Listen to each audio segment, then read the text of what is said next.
asientos y abrimos nuestras Biblias en Apocalipsis 11.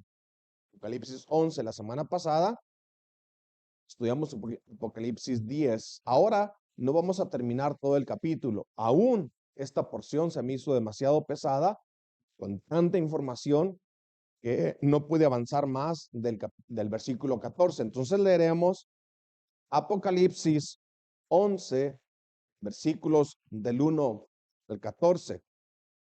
Y haremos entonces una pausa en antes de entrar a la séptima trompeta y el final de la historia de la humanidad. Pero glorioso Señor nos ha ido mostrando su plan eterno otra vez, una y otra vez. Él establece la iglesia es perseguida por el mundo. Los enemigos de Cristo vienen a ser nuestros enemigos y luego triunfa sobre ellos, y así nosotros triunfamos en Cristo, y luego el final, un juicio donde el incrédulo es separado por siempre de los creyentes, enviado a un lugar de castigo, y luego los creyentes estarán para siempre así en la presencia del Señor. Amén. Entonces leemos Apocalipsis 11, del 1 al 14. Dice el apóstol Juan, después de la experiencia aquella del librito, ¿se recuerdan? El librito que fue dulce en su boca y lo amargo en su estómago. Ahora entra en una segunda escena. Es esta una caña de medir. Y dice la palabra del Señor así: entonces me fue dada una caña semejante a una vara de medir. Y se me dijo: levántate y mide el templo de Dios y el altar y a los que adoran en él. Pero el patio que está afuera del templo, déjalo aparte y no lo midas, porque ha sido entregado a los gentiles, y ellos hollarán la ciudad santa 42 meses. Y daré a mis 2 testigos que profeticen 2260 días vestidos de cilicio. Estos testigos son los 2 olivos y los 2 candeleros que están en pie delante del Dios de toda la tierra. Si alguno quiere dañarlos, sale fuego de la boca de ellos y devora a sus enemigos. Y si alguno quiere hacerles daños, debe morir él de la misma manera. Estos tienen poder para cerrar el cielo a fin de que no llueva en los días de su profecía, y tienen poder sobre las aguas para convertirlas en sangre, y para herir la tierra con toda plaga cuantas veces quieran. Cuando hayan acabado su testimonio, la bestia que sube del abismo hará guerra contra ellos y los vencerá y los matará. Y sus cadáveres estarán en la plaza de la grande ciudad, que en sentido espiritual se llama Sodoma y Egipto, donde también nuestro Señor fue crucificado. Y los de los pueblos, tribus, lenguas y naciones verán sus cadáveres por 3 días y medio, y no permitirán que sean sepultados. Y los moradores de la tierra se regocijarán sobre ellos, y se alegrarán y enviarán regalos unos a otros, porque estos 2 profetas habían atormentado a los moradores de la tierra. Pero después de 3 días y medio, entró en ellos el espíritu de vida enviado por Dios, y se levantaron sobre sus pies, y cayó gran temor sobre los que los vieron. Y oyeron una gran voz del cielo que les decía: subid acá. Y subieron al cielo en una nube, y sus enemigos los vieron. Y en aquella hora hubo un gran terremoto, y la 10ª parte de la ciudad se derrumbó. Y por el terremoto murieron en número de 7,000 hombres. Y los demás se aterrorizaron y dieron gloria a Dios del cielo. El segundo ay pasó, y aquí el tercer ay viene pronto. Estamos entonces en lo que llamamos un preludio entre la sexta y la séptima trompeta. Y en este espacio entre la sexta trompeta y la séptima hay 3 acciones, es decir, el librito que come el apóstol Juan, la ciudad y el templo medida o separada, y luego los 2 testigos. Cada vez es más claro entonces que Juan está siendo llevado, por así decirlo, a toda la historia de la redención. como si estuviera juntando hilos.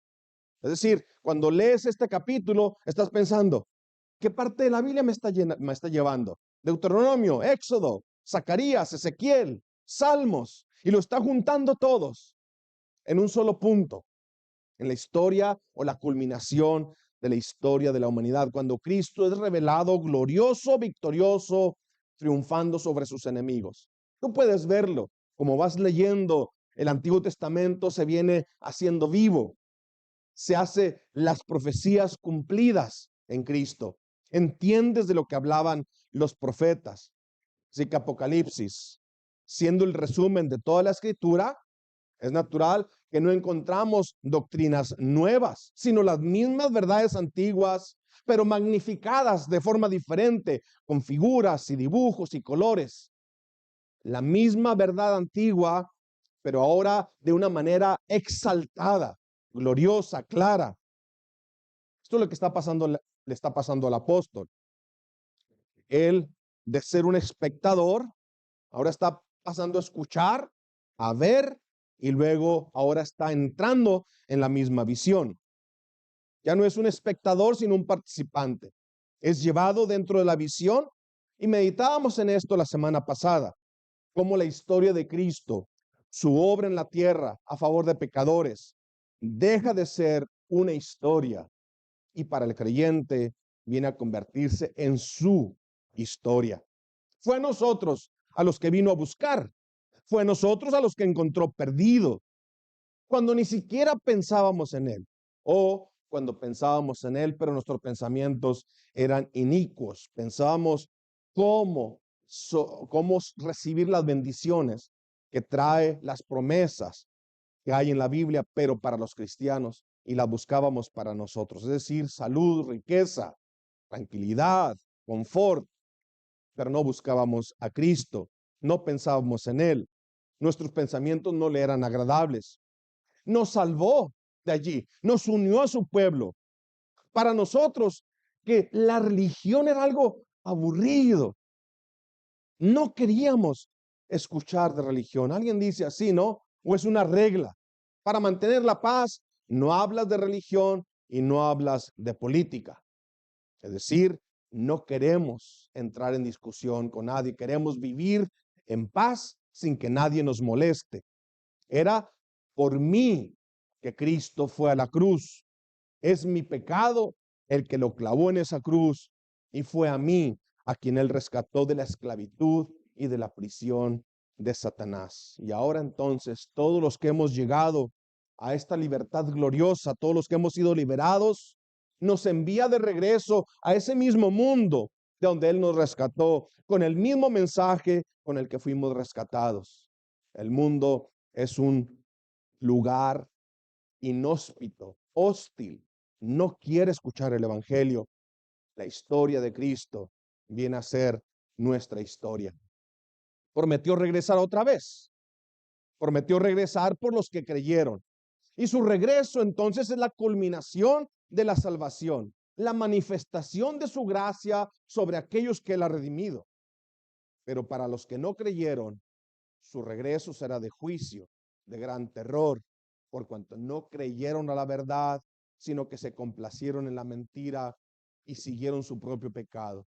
Así la historia de la humanidad llega a su final y el apóstol Juan recibe la revelación de Jesucristo. Así que veamos esta porción de la Biblia bajo estos encabezados. Primero vemos a la iglesia como propiedad de Jesucristo. Veamos a la iglesia perseguida por el mundo y veamos a la iglesia protegida por Cristo, perseverando. Veamos primero cómo la iglesia es propiedad de Jesucristo en los versículos 1 y 2. Entonces me fue dada una caña semejante a una vara de medir, y se me dijo: levántate y mide el templo de Dios y el altar y los que adoran en él. Pero el patio que está fuera del templo, déjalo aparte y no lo midas. Vemos entonces 4 puntos. Al apóstol se le ordena medir el templo, el altar y los que adoran allí. Y luego se le prohíbe medir el patio. Ese déjalo, porque ese ha sido entregado a los gentiles. Los incrédulos están allá afuera. Pero estos son míos, es de mi propiedad.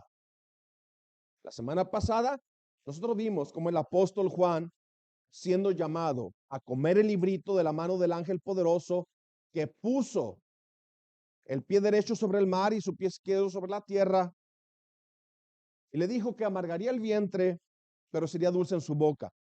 Y eso nos llevó al profeta Ezequiel, ¿se recuerdan? Porque a él también se le dio a comer un librito y también tuvo la misma reacción. Cuando lo comió fue dulce en la boca, pero amargó su corazón. Y esto entonces nos lleva a la explicación. A Ezequiel se le dice, come, y ahora ve y háblale a este pueblo, duro de cara, duro de corazón, pero tu cara y tu corazón va a ser más duro y las palabras que tú le vas a llevar son más duras que las de ellos. Y dice Ezequiel, cuando llegué a este pueblo que no quisieron escuchar la palabra, sentí amargura, en mi espíritu estaba amargado. Es decir, el evangelio glorioso de Cristo es dulce, dulce, glorioso, pero cuando se lo predicas a tus seres más queridos y no entienden, te amarga, sufres. Sabes, yo estoy convencido, o los que creemos estamos convencidos que el juicio se acerca. Y le predicamos al mundo con mucha convicción, creemos que están en grave peligro y no nos escuchan. Es como cuando alguien, tú ves que va a causar un accidente, tú ves que va a tropezar y le estás gritando y no te escucha. Esto amarga el corazón. Vemos entonces que la situación del hombre sin Cristo sigue siendo la misma que desde el principio de la creación. La guerra por la verdad sigue siendo la misma y el enemigo sigue usando los mismos trucos para engañar y mantener engañados a los moradores del mundo, los moradores de la tierra, como los califica Apocalipsis. Entonces, ahora en esta segunda parte de la visión, seguimos siendo llevados al libro de Ezequiel.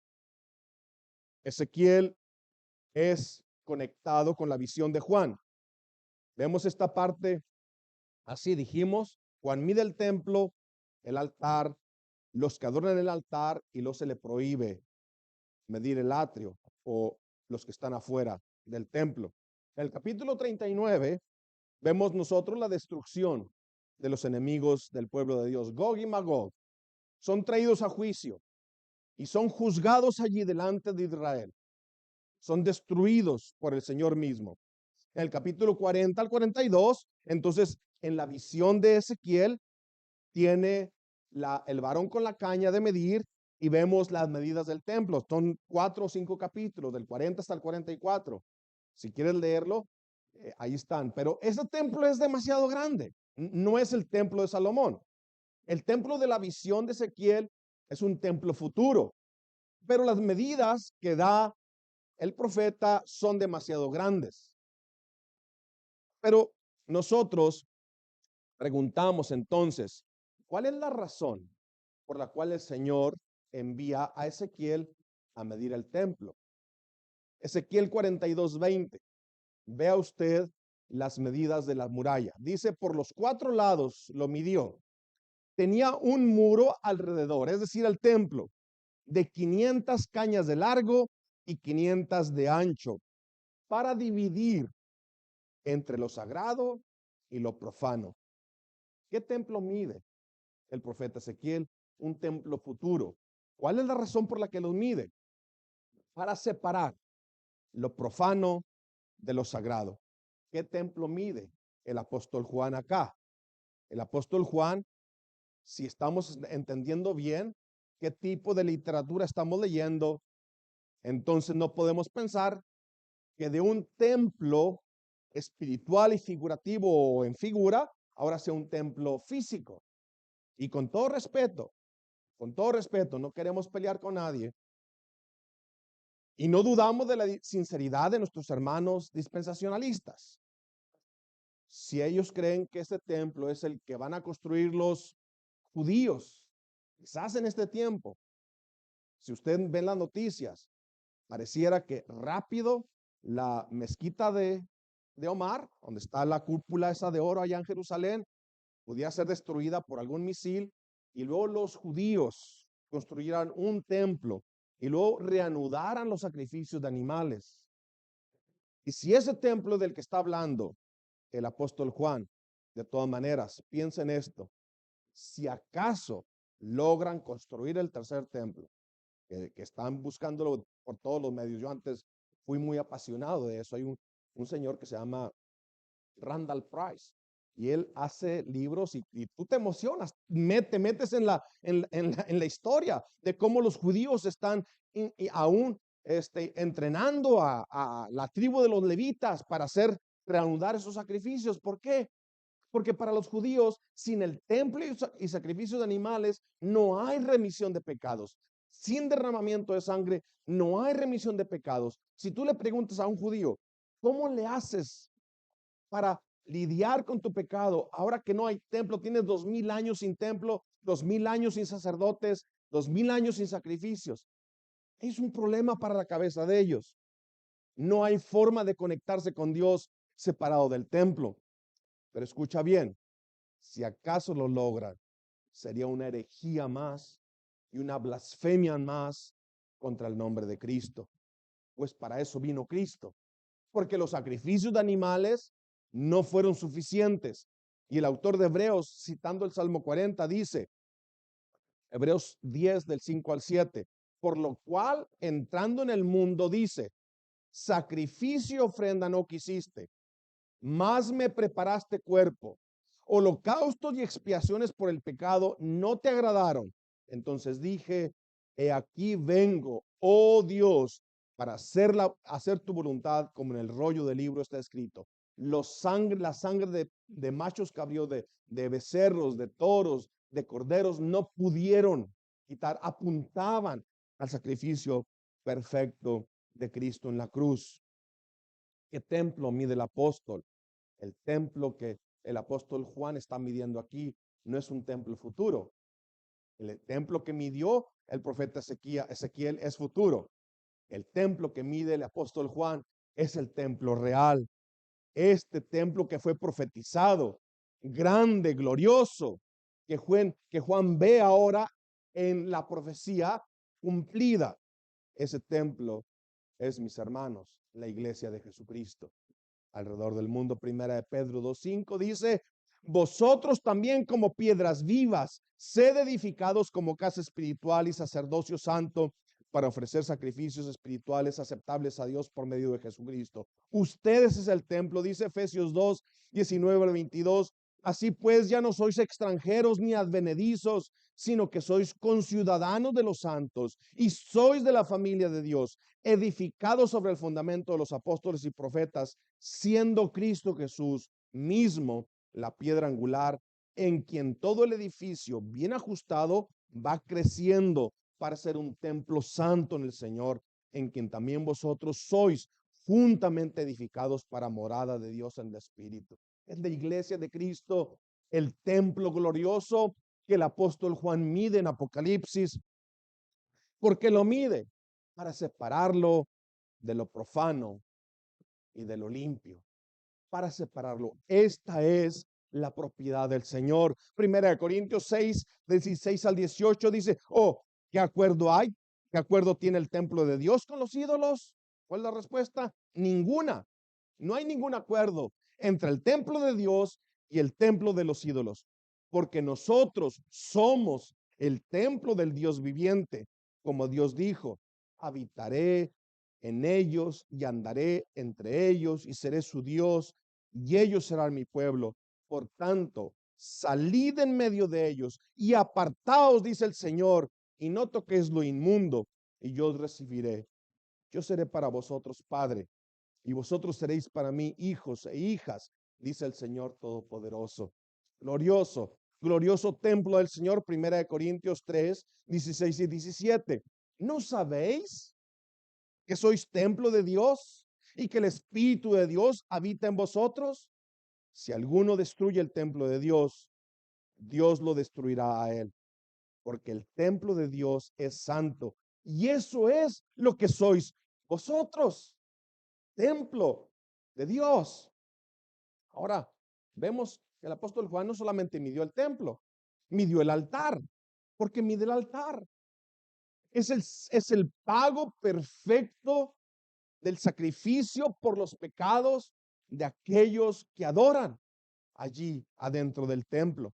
Porque allí el Señor en este altar se ofreció a sí mismo. No trajo sangre de animales, trajo su propia sangre como pago por la deuda del pecado de su pueblo.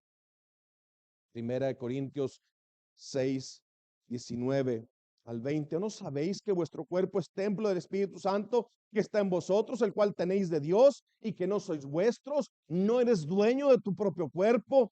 Escúchame bien, pues por precio habéis sido comprados. Por tanto, glorificad a Dios en vuestro cuerpo y en vuestro espíritu, los cuales son de Dios. Ese sacrificio perfecto, único, es el pago por el pecado del pueblo de Dios. No es por los pecados de todo el mundo. Cristo no murió por el mundo entero. Murió por gente de todo el mundo, pero la paga del pecado que cargó en la cruz es el pecado de su pueblo.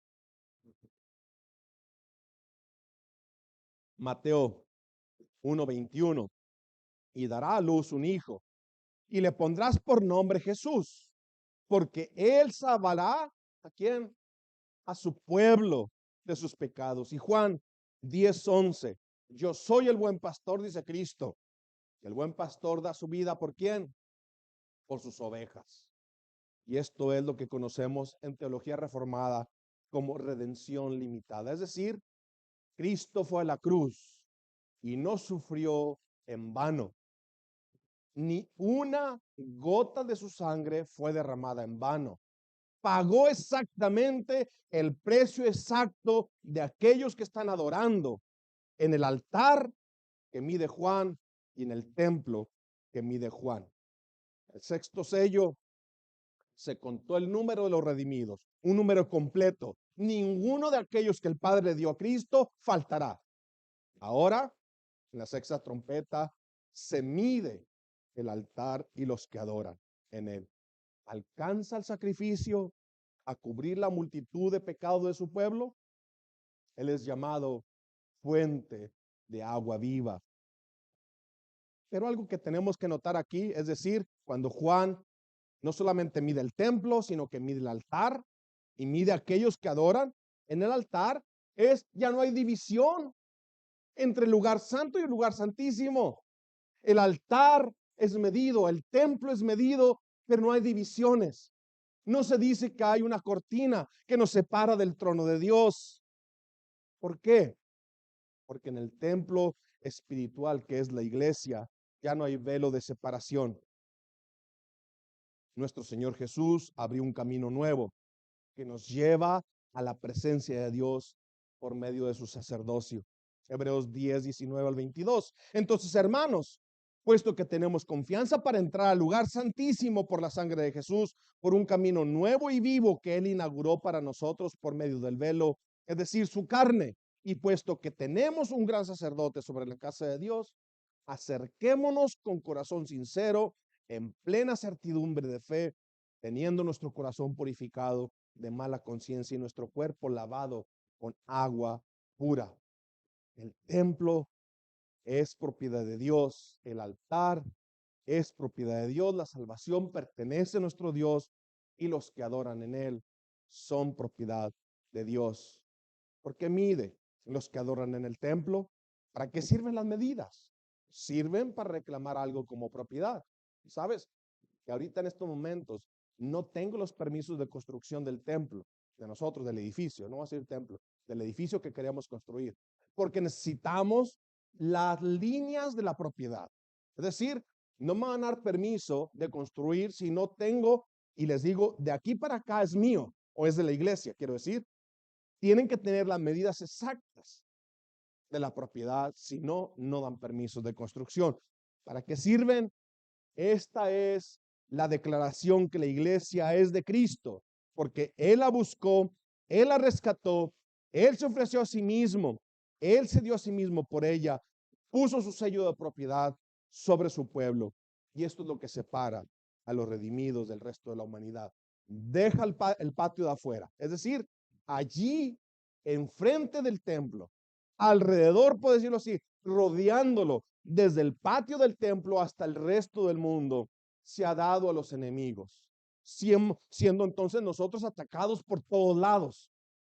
Pero la seguridad descansa en el reclamo de propiedad del Señor, versículo 2. Pero el patio que está fuera del templo, déjalo aparte y no lo midas, porque ha sido entregado a los gentiles y ellos hollarán la ciudad santa 42 meses. Tenga en mente por allí está este número, 42 meses, 3 años y medio. Si puedes imaginar entonces la figura que está viendo Juan. Juan está viendo un templo, un altar, ve una multitud adorando, pero así, por así decirlo, rodeado de enemigos. Ahora, la figura que nosotros estamos viendo cobra vida. Es como una maqueta, como una figura tridimensional. Es decir, vemos claramente la iglesia establecida, la iglesia perseguida, la iglesia como propiedad de Cristo y la iglesia protegida o perseverando por el poder del Señor Jesucristo. La iglesia es perseguida por el mundo. De ahí salimos nosotros.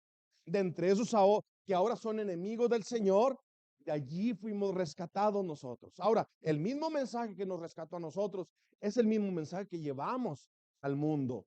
El mismo mensaje que me rescató a mí es el mensaje que te puede rescatar a ti. Cristo Jesús vino al mundo a buscar pecadores, de los cuales yo soy el primero de entre allí. Ahora leamos entonces los versículos 3 al 6 y veamos cómo es que este mundo perdido es alcanzado por la predicación del evangelio. Es decir, estos dos testigos que profetizan por 1260 días vestidos de silicio, 3 años y medio. Tengan en mente ese número, 3 años y medio. ¿Se recuerdan ustedes los 30 minutos de silencio en el cielo y luego la cantidad de meses que son, 5 meses que son perseguidos los enemigos del Señor? Es lo mismo acá. Esto es el resto de cuando Cristo viene a cuando Cristo regresa, es simbolizado por 3 años y medio. Pero lo vamos a comparar entonces más adelante con el tiempo en que la iglesia es perseguida. Es decir, el poder que el Señor le da a Satanás o el permiso que Dios le da al Señor a Satanás de perseguir a los cristianos es así, pequeño, comparado con el poder que Dios ha dado a su iglesia. 3 al 6. Y daré mis dos testigos que profeticen por 1260 días vestidos de silicio. Es decir, otra vez, vemos aquí que la predicación del evangelio es así, humillados. Vamos al mundo no como reyes y como aquellos que gobiernan, no. A nosotros también nos rescató. Yo mismo para poder pararme a predicar aquí este mensaje, tuve que arrepentirme. Tuve que reconocer mi pecado. Así, como vestido de ceniza. No te estoy predicando como alguien que jamás ha caído. Te estoy predicando de donde mismo me sacó a mí. Allí te puede sacar a ti. Y cada uno de los que han sido rescatados podrán reconocer que esta mañana tuvieron que levantarse, tuvieron que confesar otra vez su indignidad, su incapacidad y la necesidad de ser perdonados. Mis dos testigos profetizan por 1260 días vestidos de silicio. Rogamos al mundo, como si Dios rogase por medio de nosotros, reconciliaos con Dios. Y si alguno quiere dañarlos, sale fuego de la boca de ellos y devora a sus enemigos. Y si alguno quiere hacerles daño, debe morir él de la misma manera. Esos tienen poder para cerrar el cielo a fin de que no llueva en los días de su profecía, y tienen poder sobre las aguas para convertirlos en sangre y para herir la tierra con toda plaga cuantas veces quieran. Yo te podría decir, ¿reconoces este lenguaje? Bueno, si conoces las escrituras, lo vas a reconocer inmediatamente. ¿Quiénes son estos dos testigos? Está fácil. Aunque muchos han batallado para descubrirlos, yo apenas la leí y ya sé quiénes son. Tú también lo vas a saber cuando yo te diga quiénes son. No vas a tener problemas. ¿Quiénes son? Estos dos testigos, dice el versículo 4, son los dos olivos y los dos candeleros que están en pie delante del Dios de toda la tierra. Ahí están. Esos son. ¿Para quiénes son? ¿Quiénes son esos dos testigos? Son los dos olivos y los dos candeleros. ¿Estás viendo que nos está llevando otra vez a Ezequiel, a Zacarías? En capítulo 3 de Zacarías vemos algo, una historia inmensamente increíble, emocionante. Está Josué el sacerdote y está Satanás y está Dios. Increíble. Y entonces Satanás acusa a Josué y el Señor no lo disculpa. El Señor dice, yo sé quién es Josué. ¿Acaso Josué no es un tizón sacado del fuego? ¿Y cómo es un tizón? Está sucio, está negro. ¿Qué te pasa en las manos cuando agarras un tizón del fuego? Bueno, primero te quemas, pero después te ensucias. Yo sé quién es Josué. Sus ropas son viles y sucias, dice el Señor. Pero mira, yo quito su culpa. Vístanlo de ropa limpia. Ahora sí, Zacarías le dice a Josué, escucha, en versículo 8 y 9 del capítulo 3, escucha pues ahora, Josué, sumo sacerdote, tú y tus amigos que se sientan delante de ti, porque son varones simbólicos. He aquí yo traigo a mi siervo, el renuevo. Ahora ya quitamos la atención de Josué, el pecado de Josué, la limpieza de Josué, y ahora anunciamos al renuevo. ¿Quién es este renuevo? ¿Acaso podría Josué salvarme? No, me anuncia quién va a poder rescatarme. El renuevo, porque he aquí, aquella piedra que puse delante de Josué, sobre esta única piedra hay 7 ojos. Y aquí yo grabaré su escultura, dice el Señor de los ejércitos, y quitaré el pecado de la tierra en un día. Glorioso. Entiendo ahora de quién es hablando Juan. Los dos olivos, los dos candeleros. En Zacarías 4 tenemos la visión completa de estos dos olivos, del candelero. Y leemos el capítulo 4 de Zacarías. Si quieren ayudarme, vayan a la Biblia conmigo a Zacarías 4. Y tengo que leerlo todo. Quise sacarlo algunos versículos yo sabía que el tiempo no me iba a alcanzar, pero es demasiado, no le puedo quitar una cosa sin dejar incompleta la historia. Queremos saber quiénes son estos dos olivos y cómo es que estos dos testigos representan estos dos olivos y los dos candeleros que profetizan así con vestido de silicio y que tienen poder y que anuncian al mundo y que el mundo se ofende por la profecía de estos dos testigos. Dice Zacarías 4. Vemos entonces a Josué sucio, vestido de ropas sucias, y lo vemos a Josué vestido de ropas limpias, y lo vemos a Josué anunciando el renuevo. Ahora en el 4 dice, volvió el ángel que hablaba conmigo y me despertó como un hombre que es despertado de su sueño, y me dijo, ¿qué ves? Y respondí, he mirado y aquí un candelabro todo de oro, con depósito encima, y sus 7 lámparas encima del candelabro, 7 tubos para las lámparas que están encima de él, y junto a él 2 olivos, el uno a la derecha del depósito y el otro a la izquierda. Entonces, hay 2 lámparas, ¿sí? Hay 2 tubos que están saliendo de 2 árboles de olivo, el aceite sale del olivo, con ese se prenden las lámparas.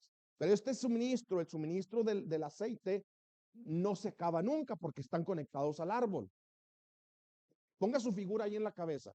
2 árboles de olivo, 2 tubos al candelabro que lo están suministrando de aceite constantemente. Y entonces proseguí y hablé diciendo a aquel ángel que hablaba conmigo, ¿qué es esto, Señor mío?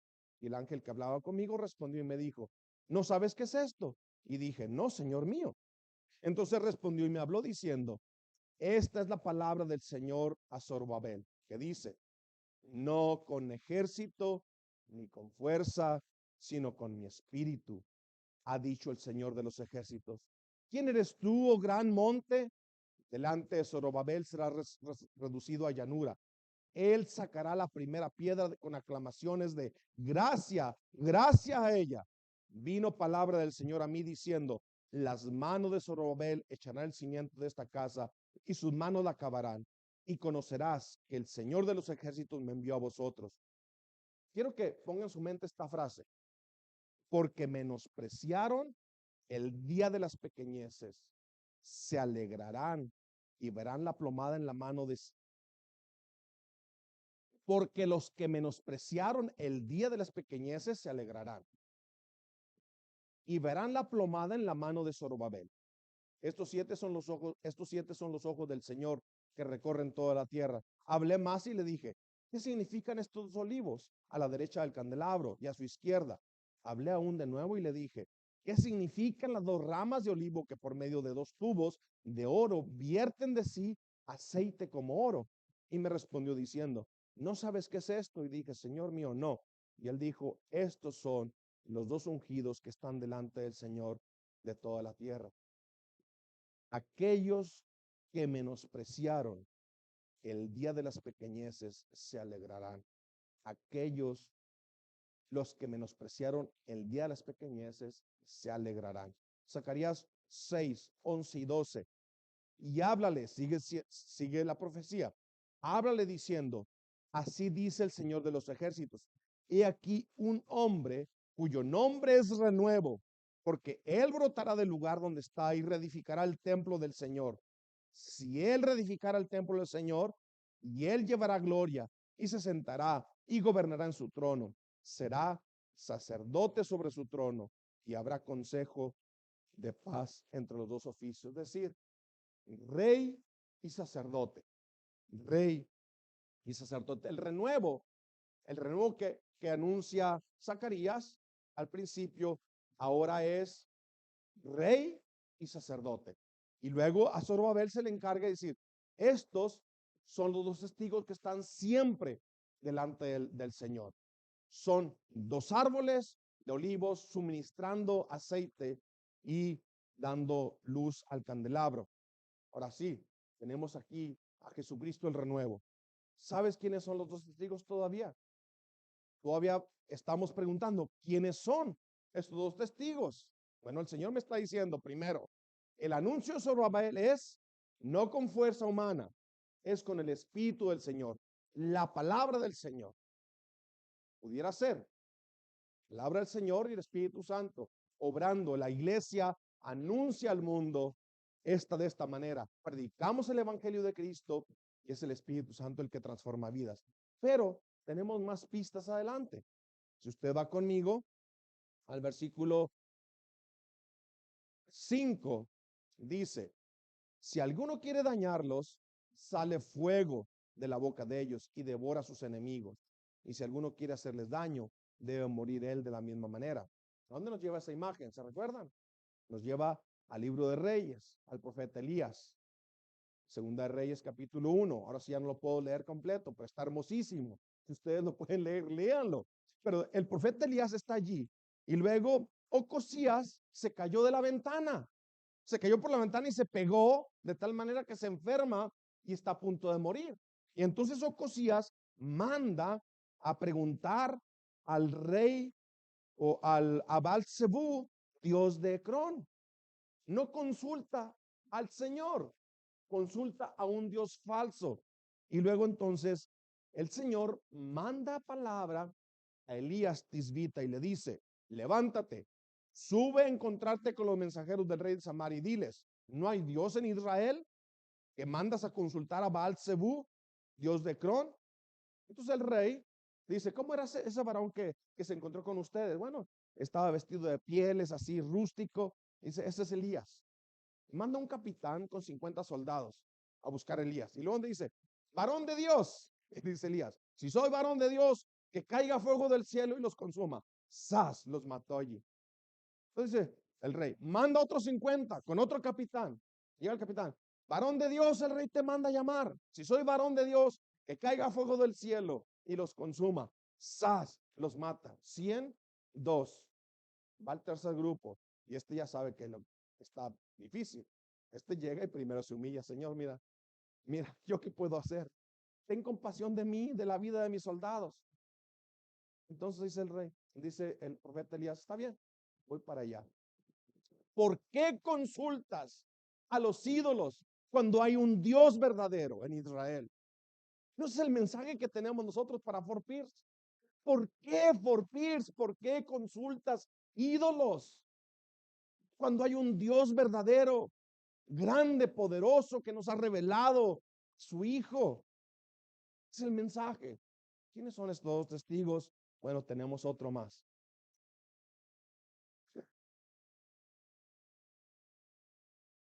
Dice el 6, esos tienen poder para cerrar el cielo a fin de que no llueva en los días de su profecía. Otra vez tenemos a Elías denunciando la idolatría del pueblo. Y se tienen poder sobre las aguas para convertirlas en sangre y para herir la tierra con toda plaga cuantas veces quieran. ¿Quién es? Está sencillo. ¿Quién es? Moisés. Moisés confrontando a Faraón. Y Faraón responde, dice, ¿quién es el Señor? Moisés y Aarón entraron en la presencia de Faraón y le dijeron, Señor, el Señor, el Dios de Israel dice, deja ir a mi pueblo para celebrar mi fiesta en el desierto. Éxodo 5, 1 y 2. Y Faraón respondió, ¿quién es Jehová para que yo oiga su voz y deje ir a Israel? Yo no conozco al Señor, ni tampoco dejaré ir a su pueblo. Y otra vez, mis hermanos, ¿ya sabes quiénes son los dos testigos? Elías y Moisés. ¿Y cómo es el mensaje de ellos? Hay un Dios que juzga, que hace juicios, que protege a su pueblo. ¿Por qué consulta a los ídolos según Elías? Habiendo un Dios grande y poderoso en Israel. ¿Quiénes son los dos testigos? Ya sabes, son los redimidos, proclamando la palabra de Dios. Es el Espíritu Santo, aplicando la palabra de Dios y quebrantando los corazones más duros. ¿No es mi palabra como martillo que quebranta la piedra? ¿Por qué usas paja? Es Josué, el sacerdote con ropas sucias, siendo rescatado como un tizón de la lumbre, siendo vestido de ropas limpias y anunciando la llegada del renuevo. Es Zorobabel construyendo el templo, restaurando la adoración instituida por el Señor. Es Elías llamando fuego del cielo que consume los enemigos de Dios. Es Elías que detiene la lluvia para que sepa el pueblo que el Señor es poderoso y que el Señor gobierna sobre todo. ¿Por qué consultan dioses falsos? ¿Acaso no es Dios el Dios de toda la tierra? Es Moisés confrontando la idolatría de los egipcios y rescatando el pueblo de Dios. Es aquel renuevo que anunció Zorobabel, que ahora es anunciado. Es la revelación de Jesucristo, que ahora tenemos aquí con el apóstol Juan. Pero ahora la maldad se multiplica, la palabra escasea. Vivimos o vamos a vivir días más difíciles según la palabra del Señor. La maldad del hombre va de mal en peor. El hombre no mejora, el hombre empeora. De hecho, nuestro país o esta gran nación que nos ha dado hogar a nosotros que hemos huido de nuestros propios países por la corrupción que en ellos hay, ahora la vemos yendo en la dirección de aquellos países de los que huimos. Entonces, dice el 7 en adelante, y tengo que acabar rápido, pero escúcheme con atención. Cuando hayan acabado su testimonio, es decir, cuando la predicación del evangelio llega a su final, dice, la bestia que sube del abismo hará guerra contra ellos y los vencerá y los matará. Es la primera vez que se menciona la bestia. De aquí para adelante vamos a estar hablando más y más de esta bestia. Y sus cadáveres estarán en la plaza de la grande ciudad, que en sentido espiritual se llama Sodoma y Egipto, donde también nuestro Señor fue crucificado. ¿Sabes cómo le llaman a Israel? La ciudad santa, la tierra santa. De santa no tiene nada. Ahora es llamada morada de chacales, es decir, Sodoma, Egipto. Y más adelante, a esta misma ciudad, ahí donde crucificaron a Cristo, se llama Babilonia, la prostituta, la ramera. Pero el Señor ha guardado un remanente pequeño. Y entonces dice, cuando estos dos testigos sean asesinados por la bestia, sus cadáveres estarán en la plaza de la grande ciudad, que en sentido figurado se llama Sodoma y Egipto, donde también nuestro Señor fue crucificado. Y entonces los pueblos celebran, hacen fiesta. Dice, de los pueblos, tribus, lenguas y naciones verán sus cadáveres por 3 días y medio. Supongo que les dije yo que pusieran atención en los 3 años y medio y en los 3 días y medio. ¿Cuánto poder le ha dado el Señor al enemigo? Poquito. ¿Cuánto nos ha dado a nosotros para predicar el evangelio? Mucho. Todo el poder me es dado, dice Cristo, en el cielo y en la tierra. Y los moradores de la tierra se regocijarán sobre ellos y se alegrarán y se enviarán regalos unos a otros, porque estos dos profetas habían atormentado a los moradores de la tierra. ¿No es cierto? El mundo se incomoda cuando hablamos del pecado. El mundo no le gusta y dice, por fin nos deshicimos de ello. La pregunta que hacemos acá es, si Cristo sanaba, si Cristo hacía milagros, sanaba pueblos enteros, ¿por qué lo mataron? Es decir, yo me imagino, si yo encontrara a alguien que lo pudiera llevar aquí a Longwood, al hospital aquí, decir, ok, mira, sana a todos allí. Oye, yo lo protegería como si fuera la gallina de los huevos de oro. O sea, ¿por qué lo mataron? Es sencillo, porque el Señor Jesucristo denunciaba el pecado y eso no les gusta a la gente. Quieren escuchar cosas bonitas, no que los denuncien de ser corruptos. Entonces hacen fiesta por 3 días y medio. Y luego dice, entró en ellos el espíritu de vida enviado por Dios y se levantaron sobre sus pies y cayó gran temor sobre los que los vieron. Y aquí otra vez decimos nosotros, la iglesia de Cristo muere con Cristo, resucita con Cristo. Y entonces dice el versículo 12, y oyeron una gran voz del cielo que les decía, subid acá, y subieron al cielo en una nube, y sus enemigos lo vieron. La iglesia de Cristo vive. El odio que le tenían a Cristo se derrama contra su iglesia. La iglesia se levanta junto con Cristo. Y en aquella hora hubo un gran terremoto y la 10ª parte de la ciudad se derrumbó. Y por el terremoto murieron en número de 7,000 hombres. Y los demás se aterrorizaron y dieron gloria al Dios del cielo. Es la revelación de Jesucristo. Cuando hayan acabado su testimonio, ¿se recuerdan ustedes a Cristo en la cruz del Calvario? ¿Qué dice? Consumado es, clamó el Señor. El testimonio es sellado con su propia sangre. Y sus siervos tendrán que caminar el mismo camino de su maestro. Gálatas dice así, muertos con Cristo, resucitados con Cristo, dice Romanos, y en corto tiempo seremos llevados a la gloria.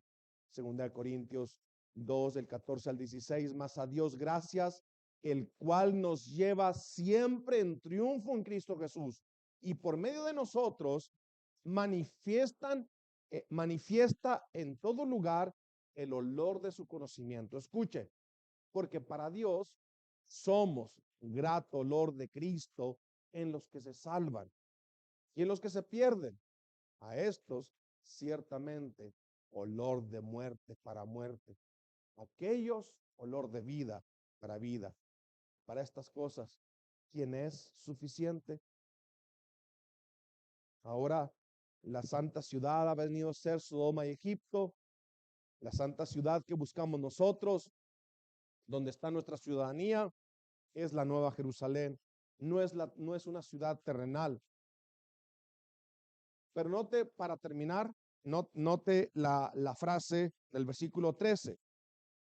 Esta gente, después de los juicios del Señor, dice, se aterrorizaron y le dieron gloria al Dios del cielo. No dice se arrepintieron de sus pecados, no dice que confesaron sus pecados. En el momento de terror, glorificaron a Dios.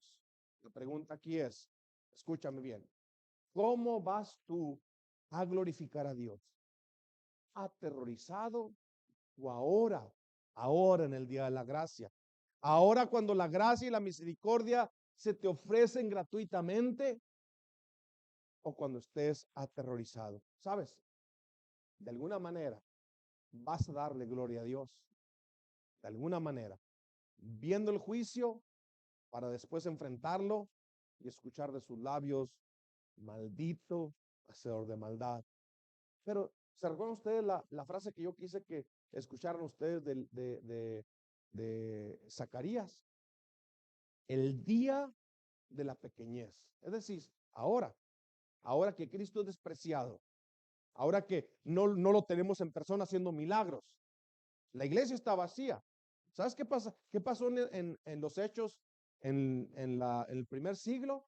Cuando los apóstoles hacían milagros, ¿qué pasó? Venían a Cristo 3,000, luego 5,000, y luego una multitud ya no cabían. ¿Por qué estaban allí? Por los milagros. Pero hubo dos cosas que Dios hizo. Le metió freno a esto inmediatamente. Vinieron un hombre y su esposa y quisieron ser alabados por la iglesia. Y Dios los mató. Y ahí la gente tuvo miedo. Dijeron, ¿sabes qué? No, ya no queremos ir a la iglesia. Y entonces, el día de la pequeñez, es decir, cuando Cristo es despreciado, cuando Cristo es tenido en poco, es allí donde tú lo puedes buscar y encontrar. Después, el día del terror, le darás gloria. Pero es un arrepentimiento falso. ¿Sabes cómo es esto? Después de los ataques del 9/11, cuando los terroristas tumbaron los edificios, las iglesias se llenaron. ¿Por cuánto tiempo? Meses siquiera, ni siquiera un año, y ya estaban vacías otra vez todas. Esas oraciones, darle gloria en el momento de terror, es muy, muy difícil de que sea sincero. De aquí, el segundo ay pasó. La semana que entra, entramos al tercer ay. Y el tercer ay dice el versículo 14, viene pronto. Cristo viene, mis hermanos. Cristo viene. ¿Cuándo? Pronto, pronto. Vamos a orar. Gracias, Padre. Entonces te adoramos por tu palabra. Te agradecemos por el privilegio que tenemos de poder adorarte. Te pedimos perdón, Señor, por ser descuidados en la lectura de tu palabra, por no aplicarlos en el estudio, por nuestra infidelidad. Pero, Señor, entendemos que tú eres un Dios de gracia y misericordia. No nos dejes usarlo como excusa, Señor, pero ayúdanos a usarlo como incentivo. Cuando tú nos dices que nos perdonas, nos perdonas. Entonces ayúdanos a disciplinarnos, ayúdanos a ser diligentes. Infunde en nuestros corazones, te rogamos, Padre, hambre, sed de tu presencia, que nos ayudes a ser celosos de hacer aquellas cosas que te agradan, que no perdamos el deseo de conocer la verdad. Muéstranos, Señor, a Cristo glorioso, que veamos la profundidad, su grandeza. Al mismo tiempo, Señor, te pedimos que nos hagas ver la gran necesidad que tiene este pueblo de conocer tu palabra. Que no nos dejes pensar la ligera de la situación de aquellos que nos rodean en, en su pecado, viviendo en su pecado. Que nos muestre la responsabilidad que tenemos de mostrarles a Cristo. Ayuda, Señor, que podamos ver nosotros la grandeza y la maravilla de tu ley. Amén.